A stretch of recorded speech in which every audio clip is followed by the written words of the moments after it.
Ramzan question ಟೈಮಿಗೆ ಸ್ವಾಗತ. ಇವತ್ತು ನಮ್ಮೊಟ್ಟಿಗೆ ಶಮೀರಾ ಜಹಾನ್ ಇದ್ದಾರೆ. ಇವರು ಸಾಮಾಜಿಕ ಕಾರ್ಯಕರ್ತೆ, ಲೇಖಕಿ, ಬರಹಗಾರ್ತಿ ಹಾಗೂ ಕರ್ನಾಟಕ ಬ್ಯಾರಿಸ್ ಅಕಾಡೆಮಿಯ ಸದಸ್ಯರಾಗಿದ್ದಾರೆ. ತಮಗೆ ಈ ಕಾರ್ಯಕ್ರಮಕ್ಕೆ ಸ್ವಾಗತ. ಇವತ್ತು ನಾವು ಇಸ್ಲಾಂನಲ್ಲಿ ನೆರೆಕರೆಯ ಸಂಬಂಧ ಹಾಗೂ ಅದರ ಮಹತ್ವದ ಬಗ್ಗೆ ಮಾತನಾಡಲು ಇದ್ದೇವೆ. ರಂಜಾನ್ ಕ್ವೆಶ್ಚನ್ ಟೈಮ್ ಕಾರ್ಯಕ್ರಮದ ಪ್ರಾಯೋಜಕರು Gadiyar group, Sihat canning co Goa, Taj cycles Mangalore, Reem dates Mangalore, design plus Mangalore. ಮೊದಲಿಗೆ ಇಸ್ಲಾಂನಲ್ಲಿ ನೆರೆಕರೆಯ ಸಂಬಂಧದ ಬಗ್ಗೆ ಹಾಗೂ ಅದರ ಮಹತ್ವವೇನು? ಇಸ್ಲಾಂನಲ್ಲಿ ಎಲ್ಲ ಸಂಬಂಧಗಳಿಗಿಂತಲೂ ಹೆಚ್ಚಿನ ಮಹತ್ವ ನೆರೆಕರೆಯ ಸಂಬಂಧಕ್ಕೆ ಕೊಡಲಾಗಿದೆ. ನೋಡಿ, ಪವಿತ್ರ ಕುರಾನ್ನಲ್ಲಿ 2 ರೀತಿಯ ಸಂಬಂಧಗಳ ಬಗ್ಗೆ ಪ್ರಸ್ತಾಪಿಸಲಾಗಿದೆ.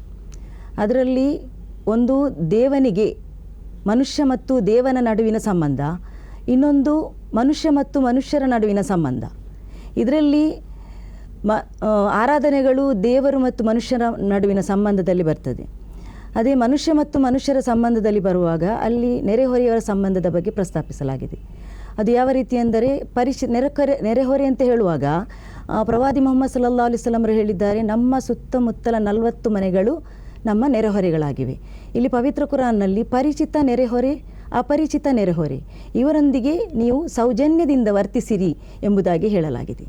ಮತ್ತು ನಾವು ನೆರೆಹೊರೆಯವರಿಗೆ, ಅದು ಮುಸ್ಲಿಮೇತರ ಎಂಬ ವ್ಯತ್ಯಾಸ ಇಲ್ಲ, ನೆರೆಹೊರೆಯವರಿಗೆ ಉಡುಗೊರೆಗಳನ್ನು ಹಂಚಿದಂತಹ ಓರ್ವ ಮಹಿಳೆಯ ಬಗ್ಗೆ ಪ್ರಸ್ತಾಪಿಸಿದಾಗ, ಅನುಯಾಯಿಗಳು ಬಂದು ಪ್ರಸ್ತಾಪಿಸಿದಾಗ, ಆಕೆ ಆರಾಧನೆಗಳಲ್ಲೆಲ್ಲ ಅಷ್ಟೊಂದು ಮಹತ್ವ ಕೊಡ್ತಾ ಇರುವಂಥ ಮಹಿಳೆಯಾಗಿರಲಿಲ್ಲ. ಆದರೆ ಅವಳ ಬಗ್ಗೆ ಹೇಳಿದಾಗ ಪ್ರವಾದಿ ಸಲ್ಲಲ್ಲಾಹು ಅಲೈಹಿ ವಸಲ್ಲಂ ಅವರು ನೇರವಾಗಿ ಹೇಳಿಬಿಟ್ಟರು, ಅವಳು ಸ್ವರ್ಗಕ್ಕೆ ಹೋಗ್ತಾಳೆ ಅಂತ. ಇಷ್ಟು ದೊಡ್ಡ ಮಹತ್ವ ಇದರಿಂದ ನಮಗೆ ತಿಳಿದು ಬರ್ತದೆ. ಅದೇ ರೀತಿ ಕಿರುಕುಳ ಕೊಡುವಂತಹ ಮಹಿಳೆಯ ಬಗ್ಗೆ ಹೇಳಿದಾಗ ಅವಳು ನರಕಕ್ಕೆ ಹೋಗ್ತಾಳೆ ಅಂತ ಹೇಳಿದರು. ಅವಳು ಆರಾಧನೆಗಳಲ್ಲಿ ಪ್ರಸಿದ್ಧಿ, ಆದರೂ ಕೂಡ ಅವಳ ಬಗ್ಗೆ ಹೇಳಿದರು, ಅವಳು ನೆರೆಹೊರೆಯವರಿಗೆ ಕಿರುಕುಳ ಕೊಡುವ ಕಾರಣ ಆಕೆ ನರಕಕ್ಕೆ ಹೋಗುತ್ತಾಳೆ ಎಂಬುದಾಗಿ. ಈಗ ನಾವು ನೋಡೋದಾದರೆ, ನಾವಿರುವುದು ಈಗ ಬಹುಸಂಸ್ಕೃತಿಯ ಸಮಾಜದಲ್ಲಿ. ಈ ಬಹುಸಂಸ್ಕೃತಿಯ ಸಮಾಜದಲ್ಲಿ ನೆರೆಕರೆಯ ಸಂಬಂಧಕ್ಕೆ ಇರುವ ಮಹತ್ವವೇನು? ಅಂದರೆ ನಾವೀಗ ಇರುವುದೆಲ್ಲ ಹಿಂದೂ, ಮುಸ್ಲಿಂ, ಕ್ರೈಸ್ತ ಎಲ್ಲ ಒಟ್ಟಿಗೆ ಇರುವುದು. ಈ ನಡುವೆ ಇದಕ್ಕೆ ಇರುವ ಮಹತ್ವವೇನು? ಅಂದರೆ ಈ ನೆರೆಕರೆಯ ಸಂಬಂಧ ಒಬ್ಬರನ್ನೊಬ್ಬರು ಹೇಗೆ, ಅಂದರೆ ಒಬ್ಬರು ಹೇಗೆ ಸಹಾಯ ಮಾಡಬಹುದು? ನಾವು ಇರುವುದು ಬಹುಸಂಸ್ಕೃತಿಯ ಸಮಾಜದಲ್ಲಿ. ನಿಜ, ಬಹುಸಂಸ್ಕೃತಿಯ ಸಮಾಜ ಅಂತ ಹೇಳುವಾಗ ಅಲ್ಲಿ ಎಲ್ಲ ಕೂಡ ಭಿನ್ನವಾಗಿರ್ತದೆ. ನಮ್ಮ ನಡೆ, ನುಡಿ, ಆಚಾರ, ವಿಚಾರ, ಸಂಸ್ಕೃತಿ, ಧರ್ಮ ಎಲ್ಲ ಕೂಡ ಯಾವ ರೀತಿ ನಮ್ಮ ಮಧ್ಯೆ ಒಂದು ರೀತಿಯ ವೈವಿಧ್ಯತೆ ಇರ್ತದೆ. ಇಂತಹ ಸಂದರ್ಭದಲ್ಲಿ ನಮ್ಮ ಹೊಣೆಗಾರಿಕೆ ಹೆಚ್ಚಿದೆ. ಪ್ರವಾದಿ ಮುಹಮ್ಮದ್ ಸಲ್ಲಲ್ಲಾಹು ಅಲೈಹಿ ವಸಲ್ಲಂ ಅವರು ಹೇಳಿದಂತಹ ಒಂದು ವಚನ ಇಲ್ಲಿಗೆ ಸೂಕ್ತ ಅಂತ ನನಗೆ ಅನಿಸ್ತದೆ. ಅವರು ಹೇಳುವುದು, ಯಾರಿಗೆ ದೇವರ ಮೇಲೆ ವಿಶ್ವಾಸವಿದೆ ಮತ್ತು ಯಾರಿಗೆ ಪರಲೋಕದ ಮೇಲೆ ವಿಶ್ವಾಸವಿದೆ ಅದಕ್ಕೆ ಪ್ರೂಫ್ ಎಂತಂದರೆ, ಅಂದರೆ ಅದಕ್ಕೆ ಪ್ರೂಫ್ ಏನಂದರೆ ಅವನು ನೆರೆಕರೆಯವರನ್ನು ಗೌರವಿಸಬೇಕು. ಆಯ್ತಲ್ಲ, ನೆರೆಹೊರೆಯವರನ್ನು ಅವನು ಗೌರವಿಸಬೇಕು. ಯಾವಾಗ ನಮ್ಮಲ್ಲಿ ನಿಜವಾದ ಪ್ರೀತಿ ಇರ್ತದೆ ಆಗ ಖಂಡಿತವಾಗಿಯೂ ನಮ್ಮಲ್ಲಿ ತನ್ನಿಂತಾನೇ ಗೌರವ ಮೂಡ್ತದೆ. ನಮ್ಮ ನೆರೆಹೊರೆಯಲ್ಲಿ ನಮಗಿಂತ ಭಿನ್ನವಾಗಿರ್ಬೋದು ಅವರ ಆಚಾರ, ವಿಚಾರ, ಸಂಸ್ಕೃತಿ, ಪೂಜಾ ವಿಧಾನ ಎಲ್ಲೂ ಕೂಡ ಭಿನ್ನವಾಗಿರ್ಬೋದು. ನಾವು ಪರಸ್ಪರ ಗೌರವಿಸಿದ್ರಿ, ಪ್ರೀತಿ ಇದ್ದರೆ ಗೌರವ ಇರ್ತದೆ, ಪ್ರೀತಿ ಇದ್ದರೆ ಕಾಳಜಿ ಇರ್ತದೆ. ನಾವು ಪರಸ್ಪರ ಗೌರವಿಸಿದರೆ ನಮ್ಮ ಮಧ್ಯೆ ಒಂದು ಒಳ್ಳೆಯ ರೀತಿಯ ಸಂಬಂಧ ಇರ್ತದೆ. ಆ ರೀತಿಯ ಸಂಬಂಧವನ್ನು ಬೆಳೆಸುವಂಥ ಪ್ರಯತ್ನವನ್ನೇ ನಾವು ಮಾಡಬೇಕು. ಇಲ್ಲಿ ಇದೆ, ಹಾಗೆ ಇದೆ, ನಮ್ಮ ದೇಶದಲ್ಲಿ ಅಂತಹ ಸಂಬಂಧಗಳಿವೆ. ಎಲ್ಲಿಯೂ ಕೂಡ ಕೆಲವು ಕಿಡಿಗೇಡಿಗಳಿಂದ ದ್ವೇಷ ಹರಡುವಂಥ ಪ್ರಯತ್ನಗಳು ಮಾಧ್ಯಮಗಳ ಮೂಲಕ, ಸೋಷಿಯಲ್ ಮೀಡಿಯಾಗಳ ಮೂಲಕ ನಡೀತದೆ ವಿನಃ ನಮ್ಮಲ್ಲಿ ಆ ರೀತಿಯ ಯಾವುದೇ ರೀತಿಯ ಏನು ಹೇಳೋದು, ನಿಂದಿಸುವಂತಹ, ಅವಮಾನಿಸುವಂತಹ ನೆರೆಕರೆಯ ಮಧ್ಯೆ ನಡೀತಾ ಇಲ್ಲ. ಎಲ್ಲರೂ ಅನ್ಯೋನ್ಯವಾಗಿ ಪರಸ್ಪರ ಸುಖ ದುಃಖಗಳಲ್ಲಿ ಭಾಗಿಯಾಗುವುದು, ಕೊಡುಕೊಳ್ಳುವಿಕೆ, ವ್ಯವಹಾರ, ವ್ಯಾಪಾರ ವಹಿವಾಟುಗಳಲ್ಲಿ ಒಗ್ಗಟ್ಟಾಗಿರುವುದು ಎಲ್ಲವೂ ಕೂಡ ನಮಗೆ ಇಂದು ಕಂಡು ಬರ್ತಾ ಇದೆ. ನಮ್ಮ ದೇಶದಲ್ಲಿ ಅಂತಹ ಯಾವುದು ಕೂಡ ಕಂಡು ಬರ್ತಾ ಇಲ್ಲ. ಒಂದು ವೇಳೆ ಏನಾದರೂ ಅಂಥ ಇನ್ಸಿಡೆಂಟ್ ಏನಾದರೂ ಆದರೆ ಅದು ಎಲ್ಲಿ ಸಮಾಜದಲ್ಲಿ ಆಗೋದು, ನೆರೆಹೊರೆಯವರ ಮಧ್ಯೆ ಆಗುವುದಿಲ್ಲ. ಒಂದು ಕಾಲ ಇತ್ತು, ಒಂದು ಸಣ್ಣ ಜಗಳ ಯುದ್ಧದಲ್ಲಿ ಕೊನೆಯಾಗ್ತಾ ಇತ್ತು ಎಂಬುದಾಗಿ. ಆದರೆ ಈಗ ಹಾಗೆ ಕಾಣ್ತಾ ಇಲ್ಲ. ಈಗ ಪುರ್ಸತ್ತು ಕೂಡ ಇಲ್ಲ. ಈಗ ಶಾಲೆಯ ನಿಬಿಡತೆ, ಮಕ್ಕಳಿಗೆ ಎಜುಕೇಷನ್, ಅದರ ನಿಬಿಡತೆಯಲ್ಲಿ ಮಕ್ಕಳು ಮನೆಗೆ ಬರ್ತಾರೆ, ನಂತರ ಮದ್ರಸಕ್ಕೆ ಹೋಗ್ತಾರೆ, ಟ್ಯೂಷನ್ಗೆ ಹೋಗ್ತಾರೆ, ಅಲ್ಲಿ ರಾತ್ರಿ ಆಗ್ತದೆ, ಮನೆಯಿಂದ ಬಾಗಿಲೇ ತೆರೆಯದಂಥ ಒಂದು ಪರಿಸ್ಥಿತಿ ಇರ್ತದೆ. ಆ ರೀತಿಯ ಒಂದು ವಾತಾವರಣ. ಮತ್ತು ಎಲ್ಲರೂ ಕೂಡ ಉದ್ಯೋಗಸ್ಥರಾಗಿರ್ತಾರೆ, ಎಲ್ಲ ಮನೆ ಬೆಳಿಗ್ಗೆ ಹೋದವರು ಸಂಜೆ ಮನೆಗೆ ಬರ್ತಾರೆ. ಹಾಗಿರುವಾಗ ಕೂಡ ಸಂಬಂಧ ಜೋಡಿಸುವುದು, ಸಂಬಂಧ ಕೆಡುವುದು ಯಾವುದು ಕೂಡ ಅಂಥ ಒಂದು ಪ್ರಮೇಯವೇ ಬರುವುದಿಲ್ಲ. ಹೌದೌದು. ಈಗ ಮೊದಲು ನಾವು ನೆರೆಕರೆಯ ನೋಡುವುದಾದರೆ, ಈಗ ನಾವು ನೋಡುವುದಾದರೆ ಅಂದರೆ ನಮ್ಮ ಅಕ್ಕಪಕ್ಕದಲ್ಲಿದ್ದವರನ್ನೇ ನಮಗೀಗ ಗುರುತಿಲ್ಲ, ಹಾಗಾಗಿದೆ ನೆರೆಕರೆ. ಈಗ ನಾವು ಹೇಳುವುದಾದರೆ, ಈಗ ಫ್ಲ್ಯಾಟಲ್ಲಿ ಇರುವವರು ಹೇಳ್ಬೋದು, ಆಚೆ ಈಚೆ ಯಾರಿದ್ದಾರೆ ಎಂಬುದೇ ನಮಗೆ ಗೊತ್ತಿಲ್ಲ, ಹಾಗಾಗಿ ಹೋಗಿದೆ ಈಗ ಸಮಾಜದಲ್ಲಿ. ಅದರ ಬಗ್ಗೆ ನೀವು ಏನು ಹೇಳ್ತೀರಿ? ಅಂದರೆ ನೀವು ಹೇಳಿದಾಗೆ ಹಾಗೇನು ಕಾಣುವುದಿಲ್ಲ, ಅದೇ ಇದ್ರೆ ಅದೇ ನಿಬಿಡಿತೆಯಿಂದಾಗಿ ಅದು ಸಂಬಂಧ ಹಾಳಾಗಿ ಎಲ್ಲರೂ ಕೂಡ ಬಾಗಿಲು ಮುಚ್ಚಿ ಕೂತ್ಕೊಳ್ಳೋದು ಆ ರೀತಿ ಏನಲ್ಲ. ಬದಲಾಗಿ ಎಲ್ಲರೂ ಕೂಡ ಉದ್ಯೋಗಸ್ಥರು, ಮಕ್ಕಳ ಇದರಲ್ಲಿ ಎಜುಕೇಷನ್ ಇದರಲ್ಲಿ ಬ್ಯುಸಿ ಆಗಿರ್ತಾರೆ. ಮುಂಚೆಲ್ಲ ಹಾಗಿರಲಿಲ್ಲ. ನಾವು ಬಾಲ್ಯದಲ್ಲಿರುವಾಗ ನಾವು ಬಂದೆವು, ಬ್ಯಾಗ್ ಅಲ್ಲಿ ಒಂದು ಮೂಲೆಗೆ ಹಾಕಿದೆವು, ಎಲ್ಲರೂ ಕೂಡ ಆಡಲಿಕ್ಕೆ ಹೊರಟೆವು. ಹಿರಿಯರೆಲ್ಲರೂ ಕೂಡ ಪರಸ್ಪರ ಮಾತುಕತೆಯಲ್ಲಿ ತಲ್ಲೀನರಾಗ್ತಾ ಇದ್ರು. ಈ ರೀತಿಯ ವಾತಾವರಣ ಇತ್ತು. ಈಗಿನ ವಾತಾವರಣ ತುಂಬ ಬದಲಾಗಿದೆ. ಇಸ್ಲಾಂನ ಬಗ್ಗೆ ಹೇಳುವುದಾದರೆ, ಸಂಬಂಧದ ಬಗ್ಗೆ ಹೇಳುವುದಾದರೆ, ನನ್ನ ಹಸಿವು ನನ್ನ ನೆರೆಯವನ ಹಸಿವು ಅದು ಒಂದೇ. ನನ್ನ ನೆರೆಯಾತ ನನ್ನ ನೆರೆಯವನು ಹಸಿದಿರುವಾಗ ನಾನು ಹೊಟ್ಟೆ ತುಂಬ ಉಣ್ಣುವುದಾದರೆ ನಾನು ಮುಸ್ಲಿಮಳೇ ಅಲ್ಲ, ನಾನು ಆ ಪ್ರವಾದಿ ಅನುಯಾಯಿ ಅಲ್ಲ ಎಂದು ಪ್ರವಾದಿ ಮುಹಮ್ಮದ್ ಸಲ್ಲಲ್ಲಾಹು ಅಲೈಹಿ ವಸಲ್ಲಂ ಅವರು ಹೇಳಿದ್ದಾರೆ. ಹಾಗೆ ಬಹಳಷ್ಟು ವಚನಗಳಿವೆ. ಮತ್ತು ನೆರೆಕರೆಯವರು ನನ್ನಿಂದಾಗಿ ಭಯಪಡ್ತಾ ಇದ್ದಾರೆ, ನನ್ನಿಂದಾಗಿ ಅವರಿಗೆ ಸುರಕ್ಷಿತ ಅನುಭವವಿಲ್ಲ, ಅವರಿಗೆ ಮನೆ ಬಿಟ್ಟು ಹೋಗ್ತಾರೆ, ಅವರ ಪ್ರಾಣ, ಅವರ ಮಾನ, ಅವರ ಸಂಪತ್ತು, ಅವರ ಸೊತ್ತು ಯಾವುದು ಕೂಡ ಸುರಕ್ಷಿತತೆ ಅನುಭವ ಇಲ್ಲ ಅವರಿಗೆ ನಮ್ಮಿಂದಾಗಿ, ನೆರೆಹೊರೆಯವರಿಂದಾಗಿ. ಆದರೆ ನಾನು ದೇವವಿಶ್ವಾಸಿ ಅಲ್ಲ, 3 ಸಲ ಹೇಳಿದ್ದಾರೆ. ನಾನು ದೇವವಿಶ್ವಾಸಿ ಅಲ್ಲ. ನಾನು ಎಷ್ಟೇ ದೇವವಿಶ್ವಾಸಿ ಅಂತ ಹೇಳಿದರೂ ಕೂಡ ನನ್ನಿಂದ ಅವರಿಗೆ ಭಯ ಆಗ್ತದೆ, ಅವರು ಭಯಭೀತರಾಗಿದ್ದಾರೆ ಎಂದಾದರೆ ಖಂಡಿತವಾಗಿಯೂ ನಾನು ದೇವವಿಶ್ವಾಸಿ ಅಲ್ಲ ಎಂದು ಪ್ರವಾದಿ ವಚನ ಇದೆ.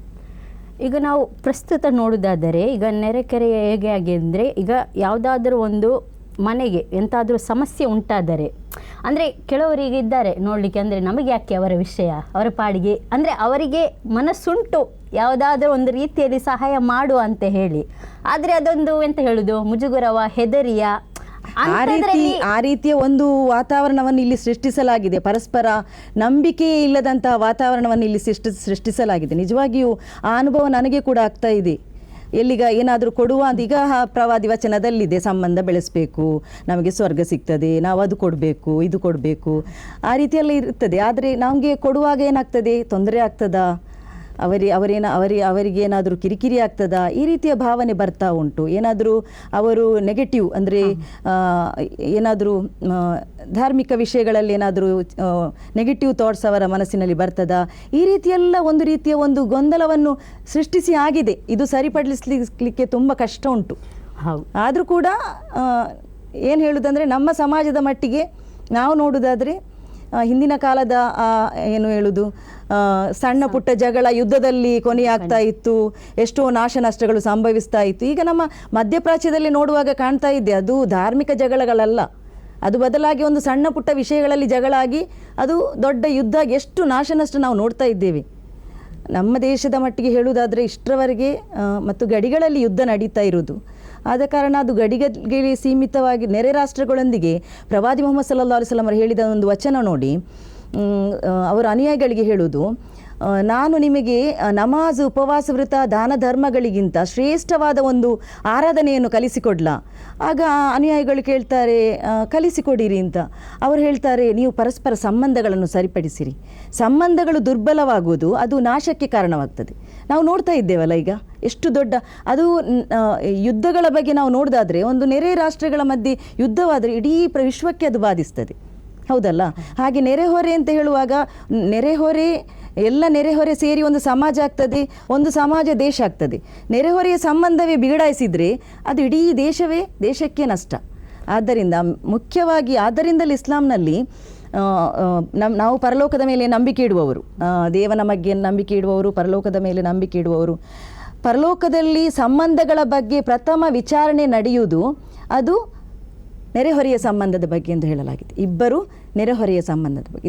ಇದರಿಂದ ಗೊತ್ತಾಗ್ತದೆ ನಾವು ನೆರೆಹೊರೆಯವರೊಂದಿಗೆ ಎಷ್ಟು ರೀತಿಯಲ್ಲಿ ಆತ್ಮೀಯತೆಯಿಂದ, ಗೌರವದಿಂದ, ಪ್ರೀತಿಯಿಂದ, ಸೌಹಾರ್ದದಿಂದ ಬದುಕಬೇಕು ಎಂಬುದು ಇದರಿಂದ ನಮಗೆ ಗೊತ್ತಾಗ್ತದೆ. ಈಗ ನಾವು ಇರುವುದು ಮಾಡರ್ನೈಸೇಷನ್ನಲ್ಲಿ ಪ್ರಸ್ತುತ. ಈಗಂದರೆ ನಾವು ಇದ್ದದ್ದು ಒಂದು ಟೈಮ್ ಬೇರೆ, ಈಗಿನ ಮಕ್ಕಳಿಗೆ ನೆರೆಹೊರೆಯ ಮಹತ್ವದ ಬಗ್ಗೆ ಅವರಿಗೆ ಕಳಿಸಿಕೊಡುವುದಾದರೆ ಹೃದಯ ವೈಶಾಲ್ಯತೆಯನ್ನು ಮಕ್ಕಳಲ್ಲಿ ಬೆಳೆಸಿಕೊಡ್ಬೇಕು. ಏನಾದರೂ ಕೊಡುವಾಗ, ಉಡುಗೊರೆ ಕೊಡುವಾಗ ಮಕ್ಕಳ ಕೈಯಲ್ಲೇ ಕೊಟ್ಟು ಕಳಿಸಿದರೆ ಎಷ್ಟು ಸಂತೋಷದಿಂದ ನಾನು ಕೊಡ್ತೇನೆ ಅಂತ ಹೇಳಿ ಹೋಗಿ ಕೊಡ್ತಾರೆ. ಮತ್ತು ಮಕ್ಕಳೊಟ್ಟಿಗೆ ಕಳಿಸುವಾಗ ಕೂಡ ಅಲ್ಲಿಯ ಮಕ್ಕಳೊಂದಿಗೆ ಇವರ ಸಂಪರ್ಕ ಬೆಳೀತದೆ, ನೆರೆಹೊರೆಯವರೊಂದಿಗೆ. ಇಲ್ಲದ್ರೆ ಬಾಗಿಲು ಮುಚ್ಚಿದ ಮನೆಗಳು. ಈ ಉಡುಗೊರೆಗಳನ್ನು ಕಳಿಸುವಾಗ ಏನೇ ಆಗಲಿ, ನಮ್ಮ ಮನೆಯಲ್ಲಿ ಎಷ್ಟೇ ನಾವು ಮಾಡಿರಲಿ, ಆದರೆ ಆ ಉಡುಗೊರೆಗೆ ಒಂದು ಇರುವ ಪ್ರೀತಿ, ಆ ಮಹತ್ವ ಅದು ಬೇರೆ. ಅದೊಂದು ಸಣ್ಣ, ಪ್ರವಾದಿ ಮೊಹಮ್ಮದ್ ಸಲ್ಲಲ್ಲಾಹು ಅಲೈಹಿ ವಸಲ್ಲಂ ಅವರು ಹೇಳಿದ್ದಾರೆ, ಒಂದು ಸಣ್ಣ ಕ್ಷುಲ್ಲಕ ವಸ್ತು ಆದರೂ ಕೂಡ ಅದನ್ನು ನೀವೇನು ಮಾಡಬೇಕು, ಸ್ವೀಕರಿಸಬೇಕು ಅಂತ, ಅದನ್ನು ನಿರಾಕರಿಸಬಾರ್ದು ಅಂತ. ಯಾಕೆ? ಇದು ಕೂಡ ಒಂದು ಉಡುಗೊರೆಗಳು, ಒಂದು ಅದು ಅವರ ಪ್ರೀತಿಯಿಂದ ಕೊಡುವುದು, ಅದನ್ನು ನಾವು ಸ್ವೀಕರಿಸುವುದು. ಅವರು ಕೊಟ್ಟರು ಕೂಡ ನಮಗೆ ಕೂಡ ಹಾಗೆ ಆಗ್ತದೆ. ಏನಂದರೆ ಉಡುಗೊರೆಯ ಬಗ್ಗೆ ಒಂದು ಪ್ರೀತಿ ಇರ್ತದೆ. ಅದೆಂಥ ಒಂದು ಚಾಕ್ಲೇಟ್ ಕೊಟ್ಟರು ಕೂಡ, ನಾವು ಮನೆಯಲ್ಲಿ ಎಷ್ಟೋ ಇರ್ತದೆ, ಫ್ರಿಜ್ನಲ್ಲಿ ಇರ್ತದೆ, ಆದರೆ ಯಾರಾದರೂ ಒಂದು ಕೊಟ್ಟರೆ ಅದರಲ್ಲಿ ಒಂದು ಪ್ರೀತಿ, ಅದರಲ್ಲಿ ಒಂದು ಸಂಬಂಧ ಬೆಳೆಯುವುದು, ಅದು ಬೇರೆ. ಪವಿತ್ರ ರಂಜಾನ್ ಇದು ನಮಗೆ ಒಳ್ಳೆಯ ಸಮಯ ಅಂತ ಹೇಳ್ಬೋದು. ನೆರೆಕರೆಯನ್ನು ಒಟ್ಟುಗೂಡಿಸಲಿಕ್ಕೆ, ಮಾತನಾಡಲಿಕ್ಕೆ, ಸಮಸ್ಯೆಯನ್ನು ಪರಸ್ಪರ ಸಮಸ್ಯೆಯನ್ನು ಹೇಳಲಿಕ್ಕೆ. ಅಂದರೆ ಈ ರಂಜಾನ್ ಟೈಮಲ್ಲಿ ನೆರೆಹೊರೆಯೊಂದಿಗೆ ಹೇಗೆ ನಾವು ಹೊಂದಿಕೊಳ್ಳಬಹುದು? ಅವರನ್ನು ನಮ್ಮ ಮನೆಗೆ ಆಹ್ವಾನಿಸ್ಬೋದು. ಕೆಲವು ಕ್ಯೂರಿಯಾಸಿಟಿ ಇರ್ತದೆ ಕೆಲವರಿಗೆ, ಯಾವ ರೀತಿ ಇವರು ಹಸಿವಿಂದ ಕೂತ್ಕೊಳ್ತಾರೆ, ಯಾವ ರೀತಿ ಇವರು ರಂಜಾನನ್ನು ಕಳೀತಾ ಇದ್ದಾರೆ. ಕೆಲವರು ಆಶ್ಚರ್ಯಚಕಿತರಾಗಿ ನಮ್ಮೊಂದಿಗೆ ಪ್ರಶ್ನಿಸ್ತಾರೆ, ಆಗ್ತದಾ ನಿಮಗೆ ಈ ರೀತಿಯೆಲ್ಲ ಇರಲಿಕ್ಕೆ ಆಗ್ತದಾ ಅಂತ. ಆದ ಕಾರಣ ಅವರನ್ನು ಕೂಡ ನಮ್ಮೊಂದಿಗೆ ಭಾಗಿಯಾಗುವಂತೆ ಮಾಡಬೇಕಾದ್ರೆ, ಅಂದರೆ ನಮ್ಮೊಂದಿಗೆ ಅವರನ್ನು ನಮಗೆ ಇಫ್ತಾರ್ ಪಾರ್ಟಿ ಅಂತ, ಈಗ ಫ್ಲ್ಯಾಟಲ್ಲಿ ಆದರೆ ಅದು ಸುಲಭ ಆಗ್ತದೆ. ಇಫ್ತಾರ್ ಪಾರ್ಟಿ ಅಂತ ಮಾಡುವಾಗ ಅಲ್ಲಿ ಒಂದು ವ್ಯವಸ್ಥೆ ಕೂಡ ಇರ್ತದೆ. ಎಲ್ಲರೂ ಕೂಡ ಒಂದು ಕಡೆ ಸೇರಿ ಪರಸ್ಪರ ವಿಚಾರ ವಿನಿಮಯ ಮಾಡೋದು, ಸಂವಾದ ಮಾಡೋದು, ಧರ್ಮದ ಬಗ್ಗೆ ಏನಾದರೂ ತಪ್ಪು ಕಲ್ಪನೆ ಇದ್ದರೆ ಅದನ್ನೆಲ್ಲ ನಿವಾರಿಸುವಂಥ ಪ್ರಯತ್ನ ಮಾಡೋದು, ಮತ್ತು ತಿನ್ನುವುದು, ಕುಡಿಯುವುದು, ಇದೆಲ್ಲ ಮಾಡಿ ಹೋಗುವಾಗ ಅದೊಂದು ರೀತಿಯ ಪ್ರೀತಿಯ ವಾತಾವರಣ ಉಂಟಾಗ್ತದೆ. ಆ ರೀತಿ ಕೂಡ ನಮಗೆ ಇಫ್ತಾರ್ ಸಂದರ್ಭದಲ್ಲಿ ಮಾಡ್ಬೋದು. ಈದ್ನ ಸಂದರ್ಭದಲ್ಲಿ ಬಿರಿಯಾನಿ ಅವರಿಗೆ ತುಂಬ ಇಷ್ಟ ಇರ್ತದೆ ಕೆಲವರಿಗೆ, ಬಿರಿಯಾನಿ ಮಾಡಿ ಕೊಡುವುದು. ಈ ರೀತಿ ಸಂಬಂಧಗಳನ್ನು ಬೆಳೆಸ್ಬೋದು. ಒಟ್ಟಿನಲ್ಲಿ ನಾವು ಮಾಡುವ ಕೆಲಸ ನಮ್ಮ ಹೃದಯಾಂತರಾಳದಿಂದ ಬರಬೇಕು, ಅದೊಂದು ತೋರಿಕೆಯಾಗಿ ಆಗಬಾರ್ದು. ನಮ್ಮ ಹೃದಯದಲ್ಲಿ ಪ್ರೀತಿ ಇದ್ದರೆ, ಪ್ರವಾದಿ ಮೊಹಮ್ಮದ್ ಸಲ್ಲಲ್ಲಾಹು ಅಲೈಹಿ ವಸಲ್ಲಂ ಹೇಳಿದ್ದಾರೆ, ಒಬ್ಬ ದೇವ ವಿಶ್ವಾಸಿ ಅವನು ತಲೆಯಿಂದ ಕಾಲಿನವರೆಗೆ ಅವನು ಪ್ರೀತಿಯಾಗಿದ್ದಾನೆ. ಮತ್ತು ಯಾರಲ್ಲಿ ಪ್ರೀತಿ ಇಲ್ಲ, ಅವನಲ್ಲಿ ಧರ್ಮ ಇಲ್ಲ, ಅವನಲ್ಲಿ ಒಳಿತಿಲ್ಲ. ನಾವು ಎಲ್ಲ ಮಾಡ್ತೇವೆ, ನಮಾಜ್ ಮಾಡೋದು, ಉಪವಾಸ ವ್ರತ ಆಚರಿಸುವುದು, ಹಜ್ಗೆ ಹೋಗುವುದು, ಮತ್ತು ಎಲ್ಲ ಒಳ್ಳೊಳ್ಳೆ ಕರ್ಮಗಳನ್ನು ಮಾಡಿ ನಮ್ಮಲ್ಲಿ ಒಂದು ಮುಗುಳ್ನಗು ಇಲ್ಲ, ನಮ್ಮಲ್ಲಿ ಒಳಿತೇ ಇಲ್ಲ, ನಮ್ಮಲ್ಲಿ ಪ್ರೀತಿ ಇಲ್ಲ. ಮುಗುಳ್ನಗು ಬರುವುದು ಯಾವಾಗ? ಮನಸ್ಸಿನಲ್ಲಿ ಅಂತರಾಳದಲ್ಲಿ ಪ್ರೀತಿ ಇದ್ದಾಗ. ಮುಗುಳ್ನಗುವೇ ಇಲ್ಲದಿದ್ದರೆ, ಅಥವಾ ನಮ್ಮಲ್ಲಿ ಮನಸ್ಸಿನಲ್ಲಿ ನಿಜವಾದ ಪ್ರೀತಿಯೇ ಇಲ್ಲದಿದ್ದರೆ ನಮ್ಮಲ್ಲಿ ಒಳಿತೇ ಇಲ್ಲ ಎಂದಾಯಿತು. ಒಳಿತು ಇಲ್ಲ ಎಂದರೆ ಅದು ಸ್ವರ್ಗಕ್ಕೆ ಆತ ಹೋಗುವುದೇ ಇಲ್ಲ ಅಂತ ಹೇಳಿದ್ದಾರೆ ಪ್ರವಾದಿ. ಆದ ಕಾರಣ ಒಳಿತು ಬೇಕಾ? ನಮ್ಮಲ್ಲಿ ಪ್ರೀತಿ ಬೇಕು. ಪ್ರೀತಿಯೇ ಧರ್ಮವೆಂದರೆ ಪ್ರೀತಿ, ವಿಶ್ವಾಸ, ನಂಬಿಕೆ, ಇದೆಲ್ಲವನ್ನು ನಾವು ಮೈಗೂಡಿಸಿಕೊಂಡು ಈ ರಂಜಾನ್ ತಿಂಗಳಲ್ಲಿ ಇತರೆಲ್ಲರಿಗೂ ನಾವು ಮಾದರಿಯಾಗುವಂಥ ಒಂದು ಸಂದರ್ಭ ಬರಲಿ ಅಂತ ಹೇಳಿ ನಾನು ಹಾರೈಸ್ತೇನೆ, ದೇವರಲ್ಲಿ ಪ್ರಾರ್ಥಿಸ್ತೇನೆ. ಇವರೇ ಈ ಮಾತಿನೊಂದಿಗೆ ಇವತ್ತಿನ ಈ ವಿಶೇಷ ಕಾರ್ಯಕ್ರಮವನ್ನು ಮುಗಿಸ್ತಾ ಇದ್ದೇವೆ. ಧನ್ಯವಾದಗಳು. Your brand deserves more attention, more leads, more growth. From powerful digital marketing that drives results to smart software solutions that streamlines your business and high quality printing that makes your brand stand out. Tundeja Publicity.